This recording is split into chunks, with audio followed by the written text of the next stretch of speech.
देश और दुनिया की तमाम छोटी और बड़ी खबरों के लिए हमारे चैनल को सब्सक्राइब करना न भूलें और बेल का बटन जरूर दबाएं। नमस्कार दोस्तों, स्वागत है आपका देश लाइव में और आपके साथ हमेशा की तरह मैं हूं आशिमा त्यागी। फिर हाजिर हूं एक महत्वपूर्ण विषय पर आपसे संवाद साधने के लिए। आज की दुनिया में दोस्तों एक अजीब सी विडंबना सामने खड़ी है। जो देश खुद पर हमला होने की बात कहता है, वही दूसरे देशों पर दशकों से ऐसे हमले करता आया है जिनके निशान आज भी मिटे नहीं हैं। अभी हाल ही में ईरान और इजराइल के बीच बढ़ते तनाव में इजराइल के रक्षा मंत्री ने आरोप लगाया कि ईरान ने अराद और डिमोना जैसे इलाकों में क्लस्टर मिसाइलों का इस्तेमाल किया, जिसमें नागरिकों को निशाना बनाया गया और बच्चे तक घायल हुए।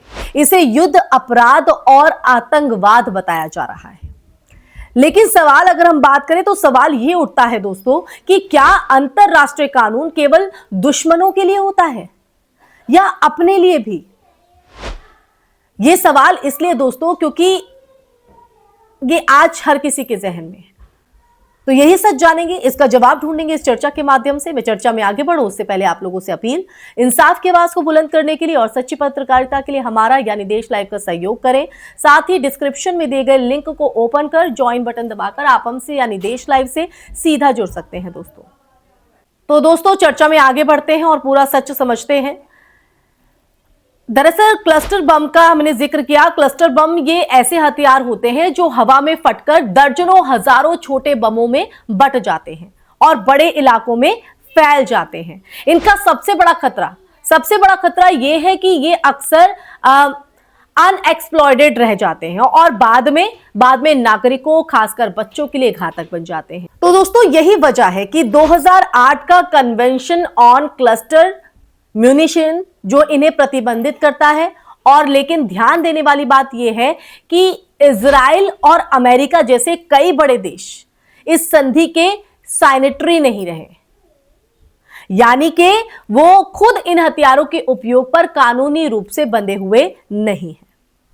लेकिन जब विरोधी पक्ष इसका इस्तेमाल करे तो उसे युद्ध अपराध कहा जाता है। युद्ध अपराध इतिहास में थोड़ा अगर हम पीछे जाएं तो 2006 का लेबनान युद्ध जो है वो याद आता है, जब इजराइल ने दक्षिणी लेबनान में अनुमानित 40 लाख से ज्यादा क्लस्टर बम जो है गिराए थे। और उस समय संयुक्त राष्ट्र और कई मानवाधिकार संगठनों की अगर हम बात करें तो उन संगठनों ने इसे गंभीर चिंता का विषय बताया था, क्योंकि इन बमों का एक बड़ा हिस्सा जो है युद्ध खत्म होने के बाद भी फटा नहीं था और सालों तक आम नागरिकों की जान लेता रहा।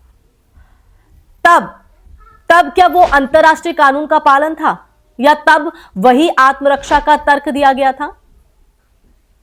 इसी तरह गजा में अगर बात करें तो गजा में सफेद फास्फोरस के इस्तेमाल को लेकर भी कई बार आरोप लगे हैं। यह एक ऐसा रासायनिक हथियार है जो हवा के संपर्क में आते ही जलने लगता है और मानव शरीर पर बेहद गंभीर अक्सर घातक जलन पैदा जो है वो करता है। अब देखिए, ह्यूमन राइट्स वॉच और एमनेस्टी इंटरनेशनल जैसी संस्थाओं ने कई बार रिपोर्ट दी है कि घनी आबादी वाले इलाकों में इसका जो इस्तेमाल है वो अंतरराष्ट्रीय मानवीय कानून का उल्लंघन हो सकता है।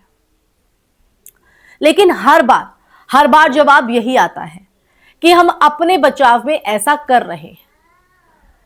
2006 से लेकर 2024 और अब 2026 तक स्कूलों, अस्पतालों और पानी के प्लांट जैसे सिविलियन इंफ्रास्ट्रक्चर पर हमलों के कई जो आरोप हैं वो सामने आते रहे हैं दोस्तों। अंतरराष्ट्रीय कानून साफ कहता है कि युद्ध में भी कुछ सीमाएं होती हैं, उसके कुछ दायरे होते हैं।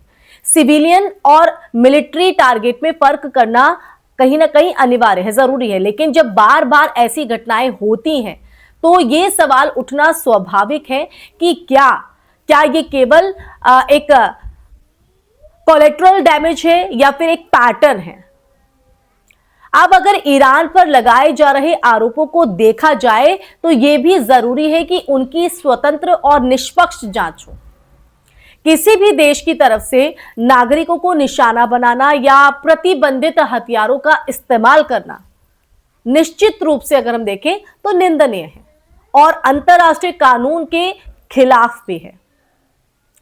लेकिन समस्या की अगर बात करें तो समस्या तब पैदा होती है जब न्याय और नैतिकता का पैमाना एक तरफ हो जाता है, जब एक ही कार्रवाई को एक पक्ष के लिए आतंकवाद और दूसरे के लिए सुरक्षा कहा जाता है। अब यही दोहरा मापदंड आज वैश्विक राजनीति की सबसे बड़ी कमजोरी बन चुका है। अंतरराष्ट्रीय संस्थाओं की बात करें जिनका काम निष्पक्षता से न्याय करना है, अक्सर राजनीतिक दबाव और ताकत के संतुलन के बीच फंस जाती है। तो दोस्तों, परिणाम यह होता है कि पीड़ित चाहे कहीं भी हो, गजा में, लेबनान में या इजराइल में, कहीं पर भी पीड़ित हो, उसे न्याय की उम्मीद कम और राजनीति का खेल ज्यादा देखने को मिलता है। तो इस पूरे परिदृश्य में सबसे महत्वपूर्ण बात ही यही है कि किसी भी संघर्ष की अगर हम बात करें तो किसी भी संघर्ष में आम नागरिक सबसे बड़ी कीमत चुकाते हैं, चाहे वो मिसाइल ईरान की हो या इजराइल की हो। जब वो किसी घर, स्कूल या अस्पताल पर गिरती है ना, तो उसमें मरने वाला इंसान किसी देश की नीति का हिस्सा नहीं होता है, वो सिर्फ एक आम इंसान होता है, वो सिर्फ एक जिंदगी होती है जो खत्म हो जाती है। समझ रहे हैं आप?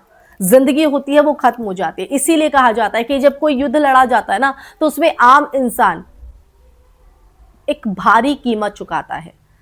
तो अंत में यही कि असली मुद्दा ये नहीं है कि कौन किस पर आरोप लगा रहा है, ये मुद्दा नहीं है, बल्कि मुद्दा यह है कि क्या दुनिया एक समान मानदंड पर खड़ी हो सकती है? क्या अंतरराष्ट्रीय कानून सभी के लिए बराबर होगा या फिर ताकत के हिसाब से उसकी जो व्याख्या है वो बदलती रहेगी? जब तक इस सवाल का ईमानदार जवाब नहीं मिलता ना दोस्तों, तब तक हर नया आरोप, हर नई निंदा सिर्फ एक राजनीतिक बयान बनकर रह जाएगी और जंग के मैदान में इंसानियत लगातार हारती रहेगी। इसी के साथ दोस्तों, इस चर्चा में फिलहाल के लिए बस इतना ही। ये चर्चा आपको कैसी लगी कमेंट सेक्शन में कमेंट करके दीजिएगा अपनी राय। इस वीडियो को ज्यादा से ज्यादा शेयर कीजिएगा, हमारे चैनल देश लाइव को सब्सक्राइब कीजिएगा। फिर हाजिर होंगी ऐसी ही चर्चा लेकर, तब तक के लिए अपना ख्याल रखिए। जय हिंद, जय भारत, नमस्कार।